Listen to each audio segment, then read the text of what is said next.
Doctor فرحت ہاشمی صاحبہ کے مستند بیانات سننے کے لیے ہمارے چینل قرآنک پلس کو سبسکرائب کریں۔ یہاں قرآن و حدیث کی روشنی میں حقیقی رہنمائی اور روحانی ترقی کے خزانے ملیں گے۔ ابھی جڑیں اور دین کو گہرائی سے سمجھیں۔ عثمان بن ابی العاص الثقفی رضی اللہ عنہ روایت کرتے ہیں کہ انہوں نے رسول اللہ صلی اللہ علیہ وسلم سے اپنے ایک درد کی شکایت کی جو ان کے بدن میں پیدا ہو گیا تھا جب سے وہ مسلمان ہوئے تھے، یعنی لانگ ٹائم اگو۔ آپ صلی اللہ علیہ وسلم نے فرمایا، تم اپنا ہاتھ درد کی جگہ پہ رکھو اور 3 بار بسم اللہ کہو، بسم اللہ بسم اللہ بسم اللہ۔ اس کے بعد 7 بار یہ کہو کہ اعوذ باللہ وقدرتہ من شر ما اجد واحاذر، میں اللہ تعالیٰ کی پناہ لیتا ہوں اس چیز کی برائی سے جس کو میں پاتا ہوں اور جس سے میں ڈرتا ہوں۔ سنن ابن ماجہ کی روایت میں کچھ الفاظ مختلف ہیں۔ عثمان بن ابی العاص کہتے ہیں کہ وہ نبی صلی اللہ علیہ وسلم کے پاس حاضر ہوئے۔ وہ کہتے ہیں مجھے اتنی تکلیف تھی کہ قریب تھا کہ وہ مجھے ہلاک کر دیتی، یعنی شدت کی پین تھی۔ تو نبی صلی اللہ علیہ وسلم نے مجھے فرمایا، اس درد کی جگہ اپنا ہاتھ رکھو، اپنا دایاں ہاتھ رکھو اور 7 مرتبہ کہو بسم اللہ اعوذ بعزت اللہ، یعنی یہاں بسم اللہ بھی 7 دفعہ ہے۔ بسم اللہ اعوذ بعزت اللہ وقدرتہ من شر ما اجد واحاذر۔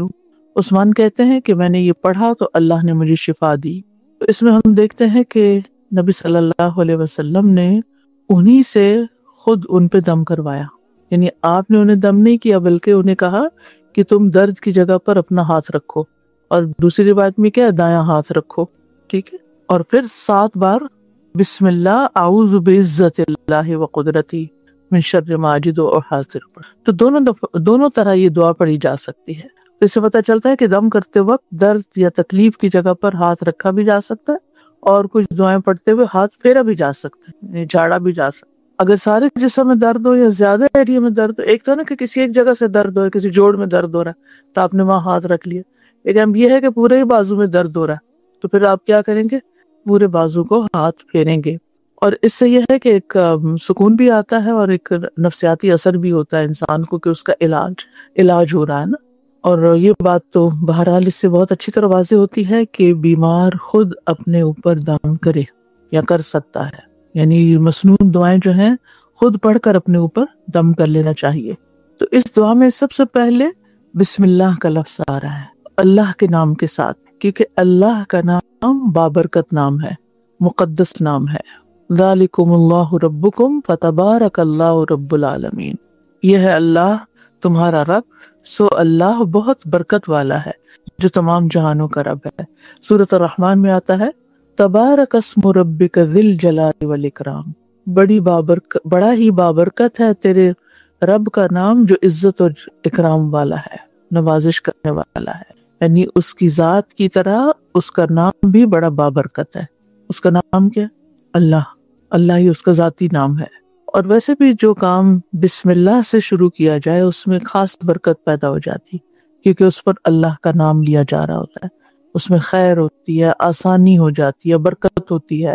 یعنی جو کام ہم نے شروع کیا ہے اللہ تعالیٰ اسے خیر کے ساتھ اور آسانی کے ساتھ مکمل کروا دے، اور اس میں فائدہ بھی ہو، اس میں برکت ہو، اللہ کی مدد ہمارے شامل حال رہے، اس کام میں کوئی رکاوٹ، پریشانی، تکلیف یا کوئی نقصان نہ آئے، تو اس لیے بھی بسم اللہ پڑھی جاتی ہے۔ یعنی بسم اللہ پڑھنے کے اپنے کچھ فوائد ہیں۔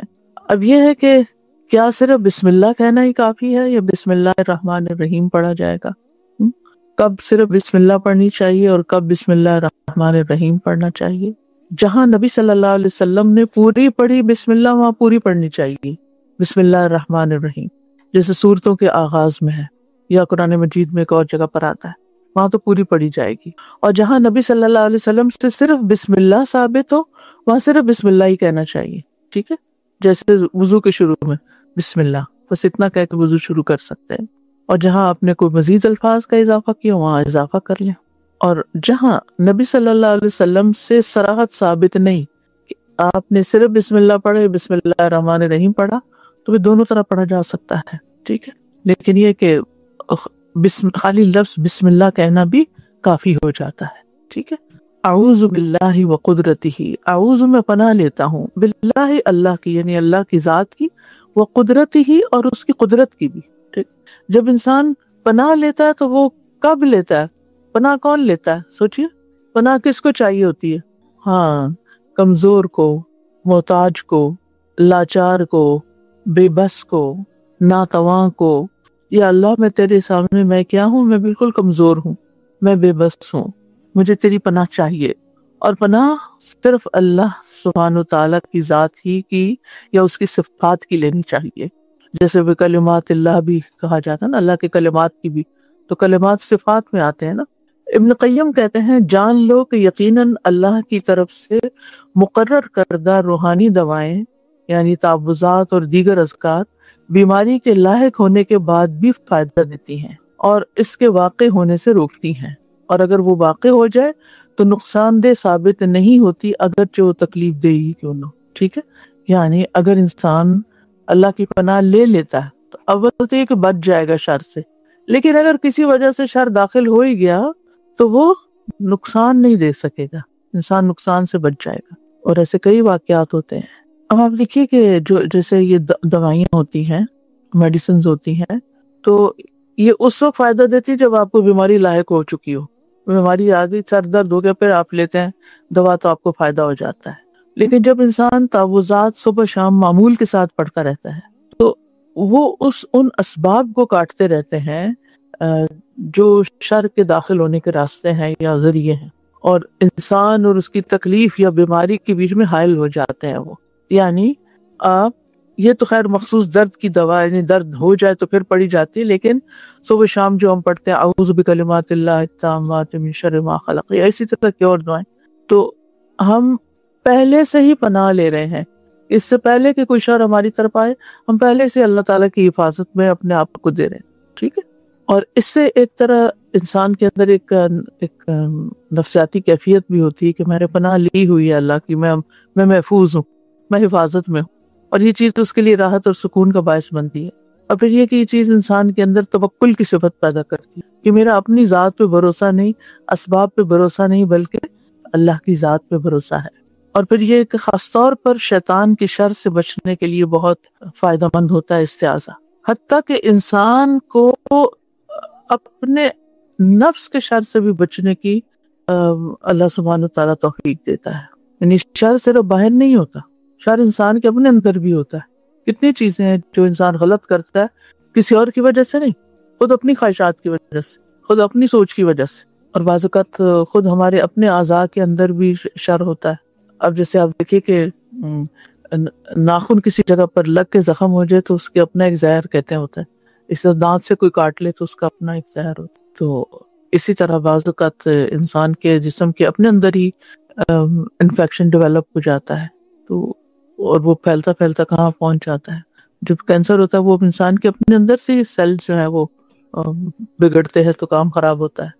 تو انسان یعنی شر سے تو گھرا ہوا ہے نا انسان ہر طرف، تو اس لیے انسان ہمیشہ اللہ کی پناہ لیتا رہے. انسان کمزور ہے، اپنے آپ کو کچھ نہ سمجھے میں بڑا بہادر ہوں، مجھے کچھ نہیں ہونے والا. اور ویسے بھی ہے کہ جب انسان پناہ لے لیتا ہے تو انسان شیطان کے وسوسوں سے بھی محفوظ ہو جاتا ہے، آزاد ہو جاتا ہے، اور وہ سمجھتا ہے کہ ہر پریشانی کا حل اللہ کے پاس ہے اور اللہ میری مدد کرے گا، اور اس کے یقین میں بھی اضافہ ہوتا ہے. اور پھر انسان کے اندر عاجزی بھی پیدا ہوتی ہے، اور یہ عاجزی انسان کو اللہ کے قریب کر دیتی ہے. انسان اپنی زندگی میں اللہ تعالیٰ کی ضرورت محسوس کرتا ہے، اس کی رحمت کا طلبگار ہوتا ہے، اور بہرحال ذکر حال میں انسان کو فائدہ ہی دیتا ہے. وہ قدرتی ہی، تو سب سے پہلے اعوذ باللہ، اور پھر وہ قدرتی ہی، اس کی قدرت. اللہ کی قدرت ایسی ہے کہ جو سارے اسباب پہ حاوی ہے. یعنی اللہ کی قدرت سے وہ کام ہو جاتے ہیں جو اسباب نہیں کر سکتے. مثلا ابراہیم علیہ السلام کے لیے آگ ٹھنڈی ہو گئی تھی تو یہ کس چیز سے ہوئی تھی؟ کس؟ اللہ کی قدرت سے. موسیٰ علیہ السلام کے لیے سمندر میں رستہ بنا تھا تو یہ کیا تھا؟ اللہ کی قدرت. سلیمان علیہ السلام کو چیونٹیوں کی بات سمجھ آ گئی تھی تو کیا تھا؟ اللہ کی قدرت. ابرہہ کا لشکر ہلاک کر دیا اللہ نے ابابیلوں کے ذریعے، اللہ کی قدرت. ٹھیک ہے، تو ان اللہ علی کل شیء قدیر. تو اللہ کی قدرت معمولی چیز نہیں ہے. انسان کو اپنی قدرت اور طاقت پہ بھروسہ نہیں کرنا چاہیے کہ میرے اندر بڑی طاقت ہے. ہم دیکھیں کہ جیسے بیماری میں اگر آپ یہ سوچ سمجھ کے پڑھیں نا، لا حول ولا قوت الا باللہ، لا حول یعنی یہ تکلیف، یہ بیماری، یہ زخم، یہ درد، یہ جو بھی ہے یہ ہٹ نہیں سکتا، اور نہ ہی مجھے قوت حاصل ہو سکتی ہے مگر اللہ کے ساتھ۔ یعنی اس بیماری سے جو کمزوری لاحق ہوئی ہے وہ قوت بھی مجھے اللہ دے گا، اور اس تکلیف کو بھی وہی پھیرے گا۔ تو لا حول، حول کا مطلب ہوتا ہے پھر جانا، یعنی یہ پھرے گی نہیں، ولا قوت، تو اصل تو اللہ کی قدرت ہے جس کے ساتھ ہی یہ سارے کام درست ہونے ہوتے ہیں۔ من شر ما اجد و احاذر، ہر اس چیز کے شر سے جو میں پا رہا ہوں، یعنی یہ درد ہے یا کوئی انفیکشن ہے یا کچھ بھی ہے، یعنی جو تکلیف مجھے اس وقت حاضر ہے، اس موجودہ لمحے میں کسی بھی قسم کی ہو، وہ احاذر یعنی جس سے میں ڈرتا ہوں کہ یہ ایسا نہ ہو جائے، ویسا نہ ہو جائے۔ آپ دیکھیے کہ بعض اوقات انسان بیمار ہوتا ہے نا، تو اس کی تکلیف اپنی جگہ ہوتی ہے، لیکن اس کا ایک اور خوف بھی لاحق ہو جاتا ہے کہ کہیں یہ بڑھ نہ جائے، زیادہ نہ ہو جائے، کہیں یہ شکل اختیار نہ کر لے، کہیں یہ اس طرح پھیل نہ جائے۔ تو وہ حاضر جو ہے نا، ایک خوف اندر کا وہ دور کر دیتا ہے۔ ایک ایک لفظ کے بہت جامع دعائیں ہیں یہ، اگر سوچ کے پڑھیں تو ریلیکس ہو جائیں گے آپ۔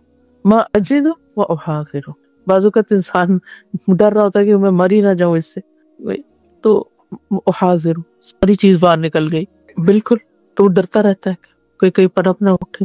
یا یہ کہ بعض اوقات بعض بیماریاں ہیریڈیٹری ہوتی ہیں، تو انسان سوچتا ہے کہ وہ میری اماں کو ہی ہو گیا تھا، کہیں پتہ نہیں کس وقت مجھے ہو جائے، ایسے خوف سے۔ تو ہمارا دین اتنا پیارا ہے کہ ہمیں ہر طرح کے وسوسوں اور خوف ان سے نکال کے ایک یقین کی کیفیت دیتا ہے، اور ایک کانفیڈنس دیتا ہے کہ ساری طاقت اللہ کے پاس سے، کچھ نہیں ہونے والا۔ کیونکہ بہت دفعہ صرف انسان کی جو سوچ ہوتی ہے نا، وہ باڈی اس کے مطابق ہی کام کرنا شروع کر دیتی ہے، حالانکہ اس کی حقیقت کچھ نہیں ہوتی، وہ بے حقیقت بن جاتا ہے۔ اچھا ایسا تو ایسا ہی صحیح، مجھے جیسے بوڑھے نے کہا تھا نا کہ قبر میں مجھے اتار دے گی یہ بخار، تو پھر ٹھیک ہے ایسا ہی صحیح۔ تو اس دعا سے جو باتیں ہمیں سمجھ میں آتی ہیں وہ یہ کہ انسان کو کوئی بھی بیماری لاحق ہو، چھوٹی یا بڑی تکلیف ہو، اس کے شر سے اور اپنے ڈر سے، دل کے خوف سے نکلنے کے لیے اللہ کی پناہ لینی چاہیے، اور اس سے ایک انسان کو روحانی قوت حاصل ہوتی ہے، اور اس کے ایمان میں بھی اضافہ ہوتا ہے، اس کے وسوسے، پریشانیاں، کمزوریاں اور خوف دور ہوتی ہیں، دلوں کو اطمینان اور سکون ملتا ہے، ایک دل کے اندر ایک مضبوطی آتی ہے، اور مختلف طرح کے چیلنجز کا انسان آسانی کے ساتھ سامنا کر لیتا ہے۔ اور ہمیں نبی صلی اللہ علیہ وسلم کی سنت سے بھی یہ پتہ چلتا ہے کہ ہر مشکل مقام پر آپ اللہ کی پناہ لیتے تھے اور اس کی تلقین بھی کرتے تھے، اور سورۃ الفلق اور الناس بھی جو ہیں ان میں بھی پناہ کی بات کی گئی ہے، پناہ لینے کی۔ اور یہ بھی ہے کہ جب مانگے انسان اللہ سے مانگے، اور سب سے پہلے اپنی مشکل میں اللہ تعالیٰ کی طرف رجوع کرے کہ وہ ہے نا، وہ میرا مشکل آسان کرے گا۔ یہ چیز دل میں آتے ہی انسان کا حوصلہ بڑھ جاتا ہے، ورنہ بعض اوقات انسان بالکل ڈاؤن ہو جاتا ہے اور حوصلہ چھوڑ دیتا ہے کہ اب تو کچھ ہونے والا نہیں، وہ پتہ نہیں کیا ہو جائے۔ اچھا جو ہی حوصلہ چھوڑتا ہے نا، ساتھ ہی خوف کی لہریں دوڑ جاتی ہیں، اور انسان پتہ نہیں وہاں تک جا سوچتا ہے جس کی کوئی حقیقت نہیں ہوتی۔ تو پناہ بہت خلوص کے ساتھ لینی چاہیے، یقین کے ساتھ لینی چاہیے، خالص نیت کے ساتھ اور دل سے لینی چاہیے، صرف زبانی کلمات نہیں ہونے چاہیے، دل کی حاضری بھی ضروری ہے، اور اللہ کی طرف توجہ رکھنا ضروری ہے، اور یہ یقین ضروری ہے کہ ہم مانگ رہے ہیں تو اللہ دے گا، کیونکہ دینے پہ قادر ہے، اور ہمارے اندر ایک خاص قسم کی پھر سکینت اور ایک روشنی اور ایک اطمینان محسوس ہونے لگتا ہے، اور اس کو ہمیں زندگی کا حصہ بنا لینا چاہیے، اس دعا کو بھی اور اس کے علاوہ جتنے بھی تعوذات ہیں ان سب کو، یعنی جہاں بھی کسی بھی خوف یا مشکل کا سامنا ہو، فوراً اپنے آپ کو اللہ کی پناہ میں دے دے، نہ صرف یہ کہ اپنے آپ کو، اپنے بچوں کو بھی دے، ٹھیک ہے نا؟ جیسے نبی صلی اللہ علیہ وسلم حضرت حسن حسین کو اعیذکما بکلمات اللہ التامات من شر کل شیطان وہامۃ وعین اللامۃ ان کے اوپر پڑھا کرتے تھے۔ آپ بچے جاب پہ جا رہے ہیں، پڑھنے جا رہے ہیں، اسکول جا رہے ہیں، ہر ماں کے اندر ایک خوف ہوتا ہے، پتہ نہیں کیا ہوگا، کسی دوسرے ملک جا رہے ہیں، دور ہو رہے ہیں، جدا ہو رہے ہیں آپ، ہمیں لگتا ہے جیسے ہم ان کو پروٹیکٹ کیے ہوئے نا، حالانکہ ہم کوئی چیز نہیں، یہ ہماری خام خیالی ہوتی ہے، ٹھیک ہے، ہماری ایک نظر ہوتی ہے اور ہم کیئر کر رہے ہوتے ہیں، لیکن ہم پروٹیکٹ نہیں کر سکتے، پروٹیکٹ صرف اللہ کرتا ہے۔ تو اگر وہ ہم سے دور بھی ہو رہے ہیں، جدا ہو رہے ہیں، یا کسی بھی ایسے ماحول یا فتنے میں قریب جا رہے ہیں، تو ان کو اللہ کی پناہ میں دے دیں، یا اللہ میں نے ان کو تیرے حوالے کیا، تو ان کی حفاظت کر، ان کے ایمان کی حفاظت کر، ان کے دین کی حفاظت کر، ان کے اخلاق کی اور ان کے کردار کی اور ان کے جسم اور جان اور روح کی، ایمان کی، ہر چیز کی بس اللہ کے حوالے کر دیں۔ وہ تمہیں صحت عطا فرمائے اور تمہیں ہر بیماری سے شفا دے، اور حاسد کے شر سے جب وہ حسد کرے، اور ہر بری نظر والے کے شر سے محفوظ رکھے۔ صحیح مسلم کی روایت ہے، یہ نبی صلی اللہ علیہ وسلم کی اہلیہ عائشہ رضی اللہ تعالی عنہا سے روایت ہے، وہ کہتی ہیں کہ جب نبی صلی اللہ علیہ وسلم بیمار ہوتے تو جبریل علیہ السلام آپ کو دم کرتے، وہ کہتے بسم اللہ یبریکا ومن کل داء یشفیکا ومن شر حاسد اذا حسد وشر کل ذی عین، اللہ کے نام سے وہ آپ کو بچائے اور ہر بیماری سے شفا دے، اور حسد کرنے والے کے شر سے جب وہ حسد کرے، اور نظر لگانے والی ہر آنکھ کے شر سے آپ کو محفوظ رکھے۔ اس حدیث سے پتہ چلتا ہے کہ اپنے اوپر دم کے علاوہ دوسرے پر بھی دم کیا جا سکتا ہے، جیسے اپنے بچوں پہ آپ یہ دم کر سکتے ہیں، بیمار پہ کر سکتے ہیں، لیکن کوئی بھی دم کرتے ہوئے کچھ باتوں کا خیال رکھنا بہت ضروری ہے، اور ان میں سے ایک یہ کہ وہ اللہ کے کلام میں سے ہو، کوئی چیز اللہ کا نام ہو یا اللہ کی صفات ہو، اس میں شرک نہ ہو، شرک کا شائبہ تک بھی نہ ہو۔ دوسرا یہ کہ ایسی زبان میں دم کیا جائے جس کا مطلب آپ کو پتا ہو یا مطلب معلوم کریں، اس میں کوئی بھام نہ ہو۔ کبھی آپ نے ایسے کوئی دم یا تعویذ پڑھے ہیں جو لکھے ہوتے ہیں اور مانا ہی نہیں آتا آپ کو؟ بعض اوقات لوگ لا کے دکھاتے ہیں نا کہ یہ کیا لکھا ہوا ہے، اور نمبرز بھی ہوتے ہیں، یا ویسے وہ کچھ عجیب و غریب زبان لکھی ہوتی ہے، سمبل سے بنے ہوتے ہیں، یا کوئی لفظوں کا مجموعہ بنا ہوا ہوتا ہے جو سمجھ نہیں آتا، تو اس سے پرہیز کرنا چاہیے۔ کبھی بھی کوئی ایسا تعویذ، دم، کوئی چیز جس کا میننگ سمجھ نہ آئے اس کو استعمال نہ کریں، کیونکہ نہیں پتا وہ جنات سے مدد مانگی ہوئی ہے یا کسی اور سے۔ اور تیسری بات یہ کہ یہ اعتقاد ہو کہ اثر ڈالنے والی اس میں صرف اللہ کی ذات ہے، یہ کلمات بذات خود کوئی چیز نہیں ہے، ان الفاظ میں بھی اللہ ہی اثر ڈالے گا، ٹھیک ہے؟ یعنی شفا اللہ کے ہاتھ میں ہے، ان الفاظ میں نہیں، جی، یعنی ان الفاظ میں نہیں، شفا اللہ کے ہاتھ میں، اللہ ڈالے گا ان میں۔ اللہ نے ہمیں طریقہ سے کہا، وہ طریقہ استعمال کریں، یہ سبب ہے، بس دعا سبب ہے، شفا اللہ کے ہاتھ میں ہے، ٹھیک ہے؟ تو بسم اللہ یبریک، یبریک کا لفظ جو ہے یہ ابراء سے ہے، جیسے برئ من المرض، ان اللہ بریء، تو برئ کا مطلب ہوتا ہے بیماری سے، برئ من المرض کا مطلب بیماری سے شفا یاب ہو گیا، بری ہو گیا۔ ومن کل داء، ہر طرح کی بیماری سے، ہر قسم کی، کل داء، اب کوئی پوچھے اس بیماری میں پڑھ سکتے ہو، اس بیماری میں، ہر بیماری میں پڑھ سکتے ہیں، جسمانی، روحانی، جذباتی، نفسیاتی، سب میں۔ یشفی کا، اللہ آپ کو شفا دے، صحت یاب کرے۔ ومن شر حاسد اذا حسد، اور حاسد کے شر سے جب وہ حسد کرے۔ اب عموم کے بعد تخصیص ہے، عموم کیا تھا؟ ہر دا، اور یہاں حسد کی بات آ گئی کیونکہ یہ پوشیدہ شر ہے۔ اور اذا حسد، جب وہ حسد ظاہر کرے یا اس حسد کے مطابق کوئی ایکشن لے۔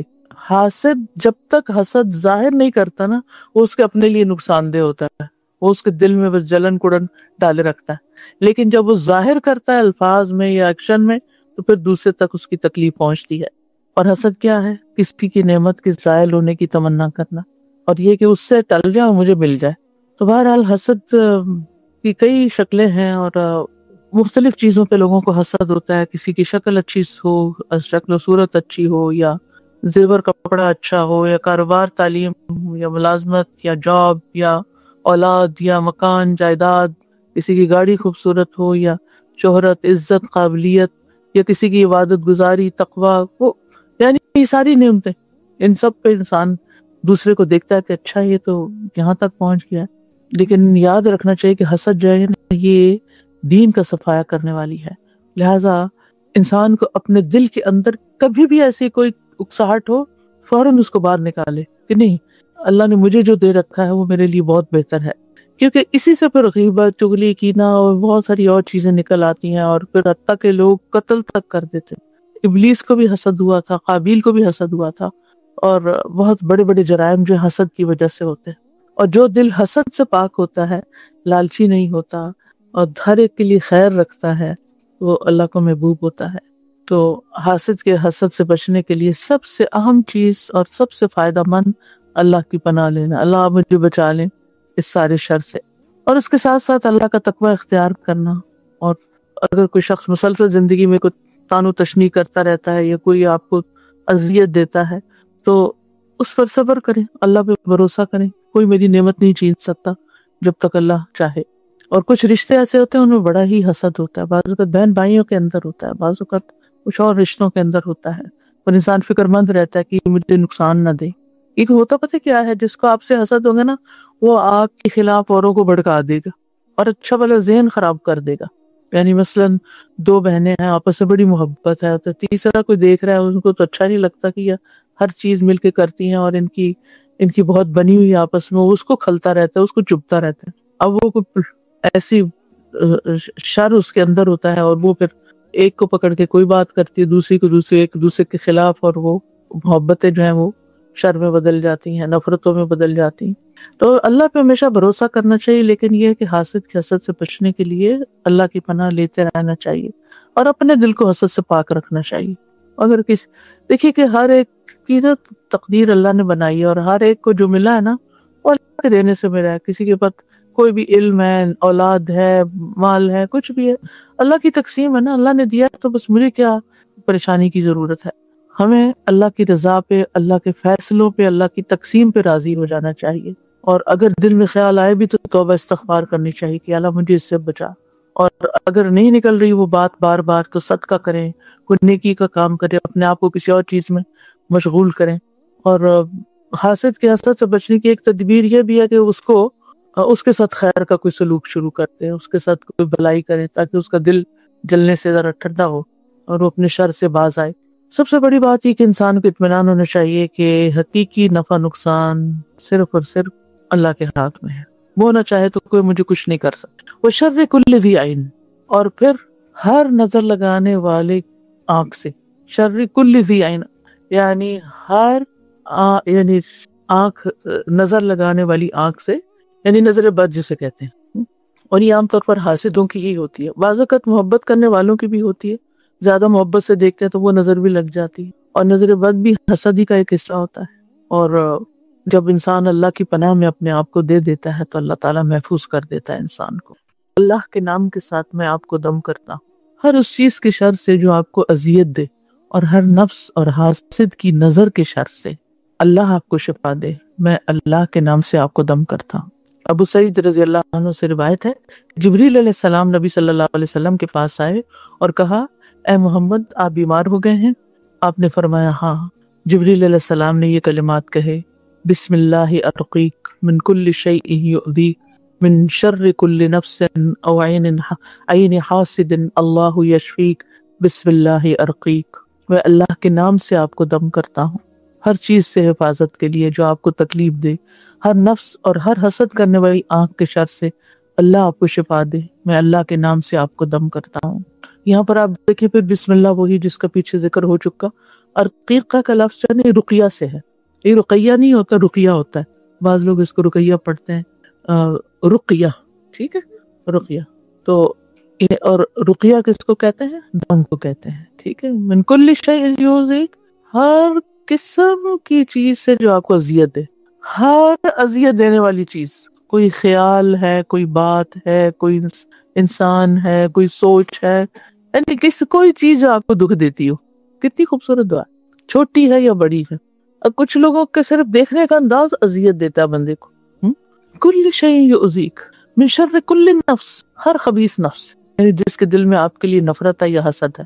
اور عین حاسد، یا حاسد کی آنکھ جو حسد سے دیکھتی ہے. کیونکہ نظر بد جو ہوتی ہے اس سے یا حسد سے بعض اوقات جسمانی بیماریاں بھی ہو جاتی ہیں یا کچھ اور نقصان بھی ہو جاتے ہیں، کیونکہ ان کے اثرات ہوتے ہیں. نگاہوں کے اندر سے ایسی ریز نکلتی ہیں کہ جو سامنے والے کو، جس کو وہ دیکھ رہا ہے، اس کے اوپر اثر انداز ہوتی ہیں اور اس کے جسم میں جا کر بیماری پیدا کر دیتی ہیں. تو اس لیے خاص طور پر یہاں اس دعا میں بھی عین حاسد، نظر بد کا ذکر کیا گیا. اللہ یشفیک بسم اللہ ارقیک، اللہ آپ کو شفا دے اور اللہ کے نام کے ساتھ میں آپ کو دم کرتا ہوں. اور اللہ کے نام کی برکت سے ہر طرح کے مرض، الم، دکھ، تکلیف، پریشانی، اس سے اللہ تعالیٰ آپ کو بری کر دے، شفا دے دے. بسم اللہ ارقیک، اللہ کے نام سے میں آپ کو دم کرتا ہوں. یہ تکرار ہے، یعنی بعض اوقات دعا میں تکرار ہوتی ہے، اس کا بھی فائدہ ہوتا ہے. یعنی ایک دفعہ پڑھنے سے کچھ اثر ہوا، پھر دوسری دفعہ، پھر تیسری دفعہ، پھر چوتھی دفعہ. جیسے عام باتیں بھی اگر ہم ایک سے زیادہ بار دہرائیں تو ان کا اثر زیادہ ہوتا ہے. جی، یہ دو دعائیں ملتی جلتی تھی اس لیے میں نے ان کو اکٹھا کر دیا. اگر آپ کو کچھ کہنا ہے تو اپنے لیے، ہاں ارقین اپنے لیے نا اس طرح پڑھا کریں، میں جیسے اپنے لیے پڑھتی ہوں، ہر روز یہ دعا پڑھتے ہیں، جیسے میں اپنے آپ کو خود مخاطب کر رہی ہوں، یعنی میں اپنے آپ کو اپنے سے الگ کر کے پھر اپنے اوپر خود دم کر ان الفاظ کے ساتھ بھی پڑھ سکتے ہیں. اللہ کے نام کے ساتھ میں آپ کو دم کرتا ہوں. ہماری زمین کی مٹی، ہم میں بعض کے لعاب سے ہمارا بیمار شفا دیا جاتا ہے، ہمارے رب کے حکم سے، ہمارے رب کے حکم سے، نہ کہ لعاب سے یا مٹی سے. یہ صرف اسباب ہیں، فائدہ پہنچاتے ہیں اللہ کے اذن سے. صحیح مسلم کی روایت ہے، اس کے بارے میں حضرت عائشہ رضی اللہ عنہ کہتی ہیں کہ جب کسی انسان کو اپنے جسم کے کسی حصے میں تکلیف ہوتی یا اسے کوئی پھوڑا نکلتا یا زخم لگتا تو رسول اللہ صلی اللہ علیہ وسلم اپنی انگشت مبارک یعنی انگلی سے اس طرح کرتے، فرماتے. یہ بیان کرتے ہوئے سفیان نے اپنی شہادت کی انگلی زمین پہ لگائی، پھر اسے اٹھایا اور پڑھا بسم اللہ تربت ورزنا، یعنی مٹی میں بھی اللہ نے شفا رکھا. حالانکہ مٹی ہے لیکن اللہ کے اذن سے اس میں بھی شفا ہو جاتی. وہ کہتے ہیں نا کہ اگر کسی کو شفا ملنی ہو تو راکھ کی پڑیا سے ہی مل جاتی.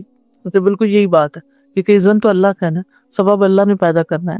اور بریقت بازنا، ریق کہتے ہیں لعاب دہن کو، یعنی بعض جگہوں پر صرف لعاب دہن لگا دیا جائے، مٹی لگا دی جائے تو اس سے بھی فائدہ ہو جاتا ہے، وہ درد کو کھینچ لیتی ہے یا زخم مندمل ہو جاتا ہے. ہمارے رب کے اذن سے ہمارا بیمار شفا یاب ہو.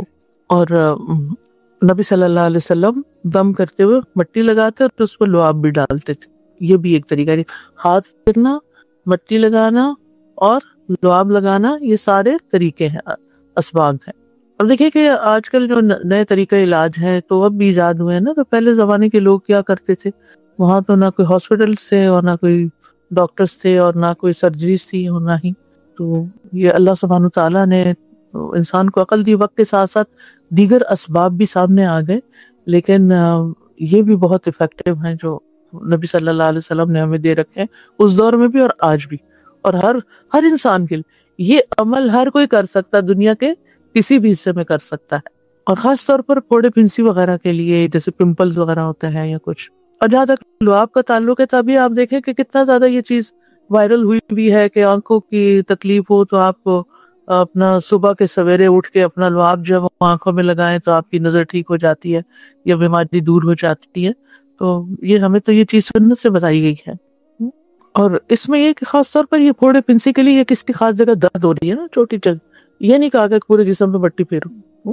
ہاں یہ الگ بات ہے کہ بعض اوقات انسان کسی جگہ پر جا کے جیسے نہاتا ہے یا اس مٹی کو اپنے جسم پہ ملتا ہے تو مٹی جو ہے اس کے اندر وہ جی اینٹی باڈیز بھی ہیں، منرلز بھی ہیں، اور اس کے علاوہ وہ اینٹی ڈوٹ کر دیتی ہے نا، یعنی جو ہمارے اندر یہ جی ڈی میگنیٹائز کر دیتی ہے، یعنی یہ جو اسکرین اور ان سب چیزوں کے جو ہمارے اندر میں ریڈیشن، جی یہ جو ریڈیشنز ہو رہی ہیں نا، ہر جگہ یہ بجلی ہے، ہر وقت گیجٹس ہم نے اٹھائے ہوئے ہیں تو ان کی ریڈیشن ہمارے اندر اثر کرتی ہے.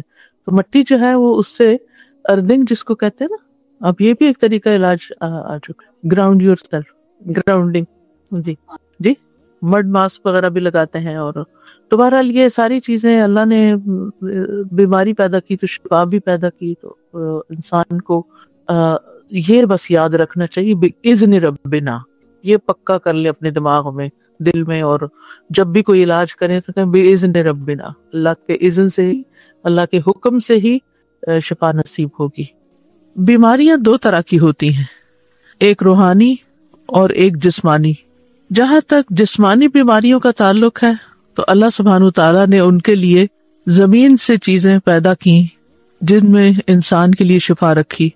اور جہاں تک روحانی بیماریوں کا تعلق ہے تو اللہ سبحانہ تعالیٰ نے ان کی شفا کے لیے قرآن نازل کیا.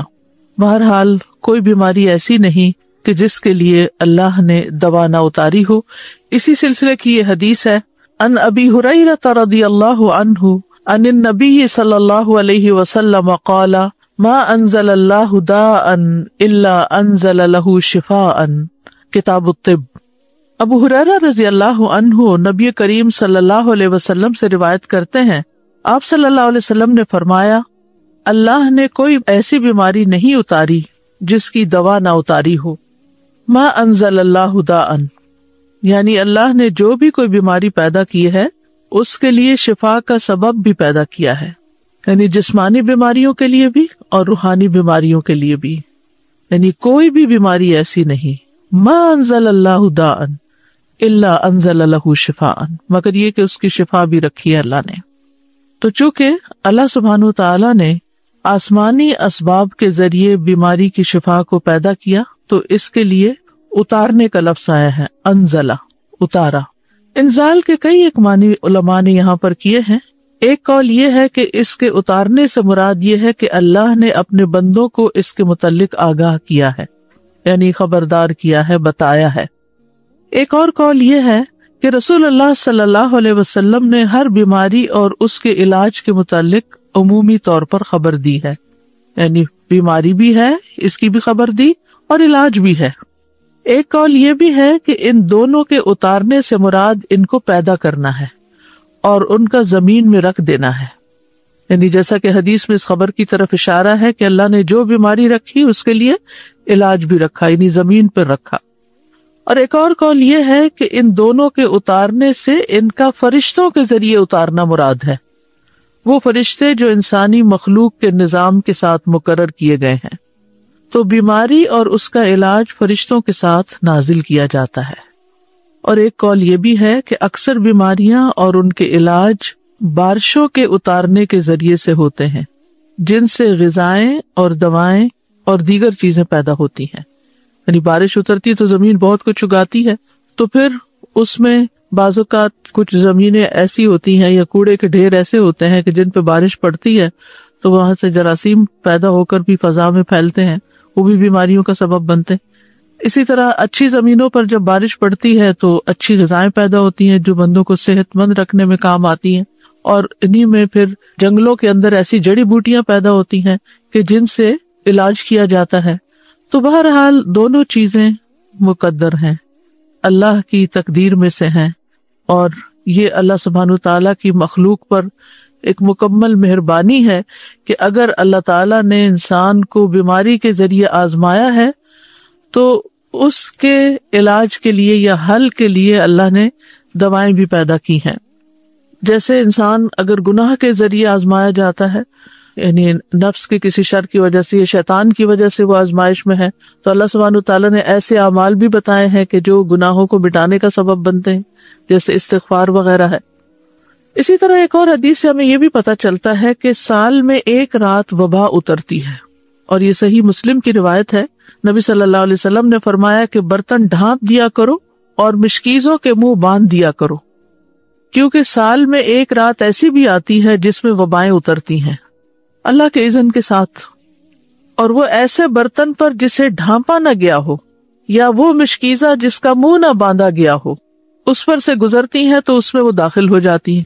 مثلاً پینے کی کوئی چیز رکھی ہوئی ہے، رات بھر ننگی رہی ہے اور اس میں وہ وبا داخل ہو چکی ہے، بیماری داخل ہو چکی ہے، اور صبح ہم اٹھتے ہیں اور بغیر بسم اللہ پڑھے اس کو پی جاتے ہیں تو بیماری جسم کے اندر چلی جاتی۔ پھر ایک بندے کے اندر جراثیم آتے ہیں تو وہاں سے وہ دوسرے کو لگ جاتے ہیں، تیسرے کو لگ جاتے ہیں، اور پھر وہ بیماری بہت سو تک پھیل جاتی ہے۔ تو بہرحال بیماری بھی اللہ کے اذن سے ہی آتی ہے، اور ہمیں اس معاملے میں احتیاط بھی کرنے کی ضرورت ہے، اور دوا اور علاج کی بھی ضرورت ہے۔ تو دا کا مطلب ہے حسی بیماری، اور جسمانی بیماری اور روحانی بیماری، یعنی بیماریاں دونوں طرح کی ہوتی ہیں، اور دونوں طرح کی بیماریوں کے لیے علاج کرانا ضروری ہے۔ یعنی بعض اوقات ہم جسمانی بیماریوں کے لیے تو علاج کر لیتے ہیں، لیکن اگر کسی کو کوئی روحانی بیماری ہے تو اس کا علاج نہیں کرتے، اور اس کو ہم بیماری نہیں سمجھتے۔ بعض اوقات جن بھوت کا اثر سمجھتے ہیں، بعض اوقات دوسرے کو کہتے ہیں ایسے بہانے بنا رہا ہے، لیکن اس کو سنجیدگی سے نہیں لیتے اور اس کا پراپر علاج نہیں کرتے۔ اسی طرح یہ ہے کہ انسان کا دل بھی بیمار ہوتا ہے، یعنی جو روحانی بیماریاں ہیں یا قلبی بیماریاں ہیں، ان میں انسان کا دل بھی بیمار ہوتا ہے، اور دل کی بیماری دل کا ٹیڑھا ہونا ہے۔ اور اس کو اللہ کے دین کی طرف لانا ہی اس کو معتدل کرنا ہے اور اس کا علاج ہے۔ تو دلوں کا علاج اللہ کی کتاب اور اس کے رسول صلی اللہ علیہ وسلم کی سنت کی طرف لوٹنا ہے، جیسا کہ اللہ عز و جل کا فرمان ہے، یا ایھا الناس قد جاءتکم موعظۃ من ربکم وشفاء لما فی الصدور وہدی ورحمۃ للمؤمنین، اے لوگو بے شک تمہارے پاس تمہارے رب کی طرف سے عظیم نصیحت اور اس کے لیے سراسر شفا جو سینوں میں ہے، یعنی سینوں میں دل ہے اور دل کے اندر جو بھی تکلیف ہے، اور ایمان والوں کے لیے سراسر ہدایت اور رحمت آئی ہے۔ تو اس لیے قلبی بیماریوں کا علاج، دل کی بیماریوں کا علاج، روحانی بیماریوں کا علاج قرآن سے کرنا چاہیے، کیونکہ خود قرآن نے خبر دی ہے کہ وہ شفا ہے، شفاء لما فی الصدور، جو سینوں کے اندر ہے۔ اور اللہ عز و جل کی کتاب سے زیادہ افضل کوئی چیز نہیں کہ جس کے ساتھ انسان اپنے دل کا علاج کر سکے، لیکن اس کے لیے ضروری ہے کہ اخلاص کے ساتھ اس کی قرأت کرے، اس کو پڑھے، اس میں غور و فکر کرے اور کسی بھی قسم کا اس کے ساتھ ایک تعلق قائم رکھے۔ اسی طرح بعض اوقات پورا قرآن اگر نہیں بھی پڑھتا یا بہت زیادہ تلاوت مریض نہیں بھی کر سکتا تو قرآن مجید سے سلیکٹڈ آیات بھی اس کو پڑھنے کے لیے دی جا سکتی ہیں۔ مثال کے طور پر آیت کریمہ جو ہے لا الہ الا انت سبحانک انی کنت من الظالمین، یہ قرآن کی ایک آیت ہے، اور اس میں یہ بھی ہے کہ کذالک ننجی المؤمنین، کہ ہم باقی مومنوں کو بھی ایسے نجات دیتے ہیں جیسے یونس علیہ السلام کو اس آیت کے پڑھنے کی وجہ سے نجات دی۔ تو اس لیے وہ ایک آیت کو بھی اگر کئی دفعہ دہراتا ہے تو اس میں کوئی حرج کی بات نہیں ہے، کیونکہ قرآن و سنت سے غم اور رنج کا علاج یہ آیت کریمہ کی شکل میں ثابت ہے۔ لیکن ایک بات یاد رکھیے کہ تجربہ نہ کیجیے کہ اچھا اگر قرآن شفا ہے، میں ذرا ایکسپیریمنٹ کر کے دیکھتا ہوں کہ میری اس بیماری میں قرآن کے پڑھنے سے شفا ہوتی ہے یا نہیں۔ تو ایسے لوگوں کو شفا نہیں ہوتی کہ جو تجربے کی غرض سے یہ کام کرتے ہیں۔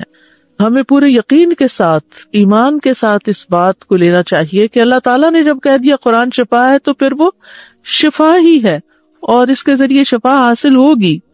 بہرحال اس حدیث سے یہ بھی پتہ چلتا ہے کہ اللہ نے جو بھی کوئی بیماری اتاری ہے اس کی دوا بھی اتاری ہے، اور اگر دوا اتاری ہے تو پھر ہمیں کیا کرنا چاہیے؟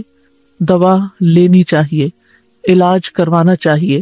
بعض لوگ اپنی سستی اور کوتاہی کے باعث علاج نہیں کرتے، صرف اللہ پہ ڈال دیتے ہیں۔ اللہ تعالیٰ تو سبھی کچھ کر سکتا، اس کے لیے تو کچھ مشکل ہی نہیں، وہ تو اول درجے میں بیماری بھی نہ بھیجے آپ کی طرف۔ لیکن یہ ہے کہ دنیا چونکہ امتحان کے لیے ہے، اور اللہ تعالیٰ نے قرآن مجید میں ہمیں یہ بھی بتا دیا ہے کہ ہم تمہیں آزمائیں گے، تو لوگوں کے امتحان مختلف طرح سے ہوتے رہتے ہیں، اور اس میں مومن کا رویہ بالکل مختلف ہوتا ہے۔ مومن کے لیے بیماری اگرچہ ایک آزمائش ہوتی ہے، تکلیف ہوتی ہے، لیکن اس کے سبب اس کے گناہ دھلتے رہتے ہیں۔ ہر پین کے بدلے، ہر تکلیف، ہر پریشانی جو جسم پر انسان کی آتی ہے، آفت، اس کے بدلے اس کے گناہ دھلتے ہیں۔ پھر اسی طرح یہ ہے کہ جب وہ اس پر صبر کرتا ہے تو اس صبر کا اس کو اجر ملتا ہے۔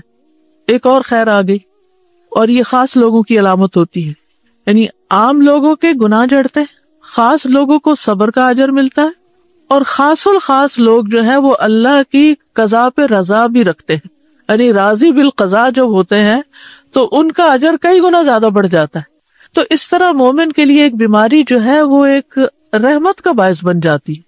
وہ آزمائش تو ہے ہی، لیکن اس آزمائش کے اندر بھی ایک رحمت ہوتی۔ لیکن اس راضی بالقضا ہونے کا مطلب یہ نہیں کہ انسان علاج ہی نہ کرائے، علاج ضرور کروائے، کیونکہ نبی صلی اللہ علیہ وسلم نے فرمایا اللہ کے بندو علاج کیا کرو، کیونکہ اللہ عز و جل نے جو بیماری بھی اتاری ہے اس کے ساتھ اس کی شفا بھی نازل کی ہے، سوائے موت اور بڑھاپے کے۔ موت کا کوئی علاج نہیں اور بڑھاپے کا کوئی علاج نہیں، کیونکہ اس میں انسان کی اعضاء کمزور ہو چکے ہوتے ہیں، تو کوئی چیز ان کے اندر پھر سے جوانی بھر نہیں سکتی۔ لیکن اس میں بھی انسان کو حد البسا ساتھ ساتھ اپنی کمزوریوں اور بیماریوں کا علاج کرتے رہنا چاہیے، اور اس میں انسان کو مایوس نہیں ہونا چاہیے۔ اسی طرح ایک اور حدیث سے ہمیں پتہ چلتا ہے، مسند احمد کی حدیث ہے، رسول اللہ صلی اللہ علیہ وسلم نے فرمایا بے شک اللہ عز و جل نے جب بیماری کو پیدا کیا تو اس کا علاج بھی پیدا کیا، بس اس لیے علاج کیا کرو۔ تو گویا اللہ تعالیٰ کا یہ حکم ماننا جو ہے رسول اللہ صلی اللہ علیہ وسلم کے ان الفاظ پر یقین رکھتے ہوئے علاج کروانا جو ہے، چاہے وہ تکلیف دہ ہو لیکن اس کو بھی انسان عبادت سمجھے، یعنی علاج کرانے کو بھی عبادت سمجھے کہ میں اللہ اور اس کے رسول کا حکم مان رہا ہوں، انہوں نے ہی کہا ہے کہ علاج کراؤ تو میں علاج کروا رہا ہوں۔ اب اس علاج میں جب اس کا کچھ مال خرچ ہوتا ہے یا وہ علاج کی تکلیف سے گزرتا ہے، کیونکہ بعض علاج جو ہیں وہ سرجری ہوتے ہیں، بعض علاج جو ہے وہ پینفل پروسیس سے گزرتا ہے انسان اس میں، تو وہ بھی سراسر انسان کے لیے عبادت اور اجر کا باعث بن جاتے ہیں۔ اسامہ بن شریک کہتے ہیں، میں نبی صلی اللہ علیہ وسلم کی خدمت میں پہنچا تو دیکھا کہ آپ کے صحابہ آپ کی مجلس میں ایسے بیٹھے تھے گویا ان کے سروں پر پرندے ہوں، یعنی بہت باادب اور پرسکون طریقے سے۔ چنانچہ میں نے سلام کیا اور بیٹھ گیا۔ ادھر ادھر سے بدوی لوگ آئے، بدو جو دیہاتوں میں رہنے والے تھے، اور انہوں نے پوچھا اللہ کے رسول کیا ہم علاج کر لیا کریں، یعنی کوئی بیماری ہو تو علاج کریں؟ آپ نے فرمایا دوا استعمال کیا کرو، بلا شبہ اللہ عز و جل نے کوئی بیماری پیدا نہیں کی مگر اس کی دوا بھی پیدا کی ہے، سوائے ایک بیماری کے یعنی بڑھاپا۔ اچھا، بعض لوگ ہوتے ہیں وہ یہ کہتے ہیں کہ ہم نے آج تک کوئی دوا نہیں کھائی، اور اس میں بڑے فخر سے بتاتے ہیں ہمیں اگر کوئی بیماری ہو تو بس ہم صبر کر لیتے ہیں، بس دم درود سے کام لے لیتے ہیں اور بس ہمارے لیے وہی کافی ہو جاتا ہے۔ الحمدللہ یہ بھی اچھی بات ہے کہ آپ قرآن سے علاج کر لیتے ہیں اور کرنا چاہیے، لیکن اس کا یہ مطلب نہیں کہ کوئی اگر دوا کھا رہا ہے یا دوا کھانا کوئی بری بات ہے، کیونکہ نبی صلی اللہ علیہ وسلم نے کیا فرمایا ہے کہ دوا استعمال کیا کرو، تداوؤ، دوا استعمال کیا کرو۔ تو دوا کھانا جو ہے وہ کوئی غلط کام کرنا نہیں ہے، لیکن دوا سے شفا ملنا اللہ کے اذن سے ہے۔ دوا کے اندر شفا اللہ نے رکھی ہے، اللہ کے اذن سے شفا ہوتی۔ کوئی یہ نہیں کہہ سکتا کہ میں نے یہ چیز کھائی تو میں ٹھیک ہو گیا، نہیں، چیز نے ٹھیک نہیں کیا، اللہ کے اذن سے ٹھیک ہو گیا، کیونکہ اللہ کا اذن اس کو ہوا کہ اس بندے کے اندر یہ کیفیت پیدا کر دے، اس کی بیماری کی اصلاح کر دے، تو علاج ہو گیا، شفا ہو گئی۔ پھر اسی طرح آپ صلی اللہ علیہ وسلم نے فرمایا علاج کروانا تقدیر کا حصہ ہے، اگر بیماری تقدیر سے ہے تو علاج بھی تقدیر سے ہے، اور یقیناً علاج اللہ تعالیٰ کے حکم سے ہی فائدہ دیتا ہے، علاج اللہ تعالیٰ کے حکم سے ہی فائدہ دیتا ہے۔ تو علاج کروانے کے کچھ اصول ہمارے دین نے ہمیں بتائے ہیں۔ نمبر 1 یہ کہ اللہ کو شافی مانا جائے، یعنی یہ یقین رکھا جائے کہ اللہ ہی شفا دیتا ہے۔ سورۃ الشعراء میں آتا ہے وَإِذَا مَرِضْتُ فَهُوَ يَشْفِينِ، اور جب میں بیمار ہوتا ہوں تو وہی مجھے شفا دیتا ہے۔ شفا اللہ ہی کے ہاتھ میں ہے۔ حضرت عائشہ کہتی ہیں کہ رسول اللہ صلی اللہ علیہ وسلم دم کیا کرتے تھے اور یہ دعا پڑھتے تھے امسح البأس رب الناس بیدک الشفاء لا یکشف الکرب الا انت، اے لوگوں کے رب تکلیف کو دور کر دے، شفا تو تیرے ہی ہاتھ میں ہے، تیرے سوا اس کو دور کرنے والا اور کوئی نہیں۔ پھر اسی طرح ایک روایت میں آتا ہے کہ اللہ ہی طبیب ہے۔ ابو رمثا سے مروی ہے، وہ کہتے ہیں کہ میرے والد نے رسول اللہ صلی اللہ علیہ وسلم سے عرض کیا کہ مجھے آپ اپنی وہ چیز دکھائیں جو آپ کی پشت پر ہے، یعنی وہ جو مہر نبوت تھی، کیونکہ میں طبیب ہوں۔ آپ نے فرمایا طبیب تو اللہ ہے، بلکہ تو رفیق آدمی ہے، یعنی نرمی کرنے والا ہے، مریض کو تسکین دینے والا، دلاسا دینے والا ہے۔ اب بیماری کا اصل طبیب تو اللہ ہی ہے، شافی تو وہی ہے جس نے اسے پیدا کیا۔ حضرت ایوب علیہ السلام کی مثال ہمارے سامنے ہے کہ جب ان کی بیماری کو ایک طویل عرصہ گزر گیا تو بھی وہ مایوس نہیں ہوئے، دعا کرنے لگے وَأَيُّوبَ إِذْ نَادَى رَبَّهُ أَنِّي مَسَّنِيَ الضُّرُّ وَأَنْتَ أَرْحَمُ الرَّاحِمِينَ فَاسْتَجَبْنَا لَهُ فَكَشَفْنَا مَا بِهِ مِنْ ضُرٍّ وَآتَيْنَاهُ أَهْلَهُ وَمِثْلَهُمْ مَعَهُمْ رَحْمَةً مِّنْ عِنْدِنَا وَذِكْرَىٰ لِلْعَابِدِينَ۔ اور ایوب جب اس نے اپنے رب کو پکارا کہ بے شک مجھے تکلیف پہنچی ہے اور تو رحم کرنے والوں میں سب سے زیادہ رحم کرنے والا ہے، تو ہم نے اس کی دعا قبول کر لی، بس اسے جو بھی تکلیف تھی دور کر دی، اور اسے اس کے گھر والے اور ان کے ساتھ ان کی مثل اور عطا کر دیے، اپنے پاس سے رحمت کے لیے اور ان لوگوں کی یاد دہانی کے لیے جو عبادت کرنے والے ہیں۔ تو یہاں پر وہ کہتے ہیں وَأَنْتَ أَرْحَمُ الرَّاحِمِينَ، اللہ آپ ہی سب سے بڑھ کر رحم کرنے والے ہیں۔ تو ہم نے ان کی دعا سن لی اور ان کی تکلیف دور کر دی۔ دوسری چیز یہ کہ اللہ کی کتاب سے علاج کرنا چاہیے۔ سورۃ بنی اسرائیل میں آتا ہے وَنُنَزِّلُ مِنَ الْقُرْآنِ مَا هُوَ شِفَاءٌ وَرَحْمَةٌ لِّلْمُؤْمِنِينَ، اور ہم قرآن کے ذریعے سے وہ چیز نازل کرتے ہیں جو مومنوں کے لیے شفا اور رحمت ہے۔ حضرت عائشہ سے مروی ہے کہ رسول اللہ صلی اللہ علیہ وسلم ایک مرتبہ ان کے پاس تشریف لائے تو ایک عورت عائشہ رضی اللہ عنہا کا علاج کر رہی تھی یا آپ کو دم کر رہی تھی، تو آپ نے فرمایا کتاب اللہ کے ساتھ اس کا علاج کرو، یعنی قرآن کے ساتھ کرو، رقیہ کرو اس کو۔ اسی طرح سنت سے علاج، انبیاء علیہ السلام کو قلبی اور روحانی ادویات دی گئی تھی۔ ابن قیم کہتے ہیں کہ وہ وہی جو اللہ تعالیٰ اپنے نبیوں کو کرتا ہے اس میں ایسی چیز ہوتی ہے جو لوگوں کو فائدہ دیتی ہے، یعنی وہی کے ذریعے علاج ہوتا ہے، اور اس میں وہ دوائیاں بھی ہوتی ہیں جو بیماریوں سے شفا دیتی ہیں، اور وہ ایسی چیزیں ہوتی ہیں، وہ بعض غذائیں ایسی ہوتی ہیں کہ جن کی طرف بڑے بڑے ڈاکٹروں کی عقل نہیں پہنچ سکتی، اور ان دوائیوں تک ان کے علوم، تجربات اور قیاسات پہنچ نہیں سکتے، اور یہ دوائیاں قلبی اور روحانی ہوتی ہیں۔ تو ایک بات ہمیں یاد رکھنی چاہیے کہ انسان صرف مادی جسم سے نہیں بنا، یعنی صرف مادہ نہیں ہے، صرف میٹر نہیں، اس کے اندر روح ہے۔ اس لیے اگر آپ صرف دوا سے علاج کریں گے تو وہ کافی نہیں ہے جب تک کہ آپ اس کی روح کا بھی علاج نہ کریں، خصوصاً روحانی بیماری میں۔ کچھ بیماری ایسی ہوتی ہے نا کہ جو روحانی بیماری ڈومینیٹ ہوتی ہے اور اس کے اثر میں جسمانی بیماری بھی ہوتی ہے، اور کبھی ایسا ہوتا ہے کہ جسمانی بیماری ہوتی ہے اور اس کے اثر سے انسان کی روح بھی بیمار پڑ جاتی، کیونکہ دونوں ایک دوسرے میں گندے ہوئے ہیں، ان سے الگ نہیں ہے۔ ایک کو کوئی تکلیف پہنچے گی تو دوسرا اس سے متاثر ہوگا۔